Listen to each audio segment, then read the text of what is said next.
মুক্তরামবাবু স্ট্রিটেই গুজ্জকালীর নিবাস, রাস্তার ধারেই মায়ের মন্দির।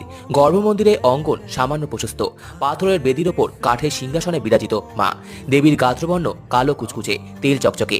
আনুমানিক 120 বছর আগের কথা। তন্ত্রসাধক আশুতোষ মুখোপাধ্যায় গিয়েছিলেন নেপালে। ওখানে এক দুর্গম পাহাড়ের গুহায় তিনি পেয়েছিলেন একটি অষ্টভুজা গুজ্জকালীর বিগ্রহ। স্বপ্নাদেশ পেয়ে তিনি সেই বিগ্রহ নিয়ে আসেন কলকাতায়। অনুরূপ একটি মূর্তি নির্মাণ করেন সাধক। 5 ফুট দৈর্ঘ্যের অষ্টধাতুর মূর্তির ওজন হলো 18 মণ। দেবীর আদেশে বিগ্রহ নির্মাণ করেছিলেন দুজন শিল্পী, দুলাল ঠাকুর এবং রাখাল ঠাকুর। জানা যায় বিগ্রহ নির্মাণের পর অতি অল্প দিনের মধ্যেই তারা মারা যান। কথিত রয়েছে সেই মৃত্যুতেও নাকি দেবীর স্বপ্নাদেশ ছিল। নেপাল থেকে আনা ছোট্ট বিগ্রহটি সযত্নে রয়েছে। নিত্য পুজো পেয়ে আসছেন দেবী। এই মন্দিরে প্রতিদিন অন্নভোগ নিবেদন করা হয় মাকে। ভোর 6টা থেকে দুপুর 12টা পর্যন্ত মন্দির খোলা থাকে। আবার বিকেল 4টে থেকে রাত 10টা অবধি মন্দির খোলা থাকে। প্রতি বছর মাঘ মাসে রটন্তী কালী পুজোর দিন মায়ের বিশেষ পুজো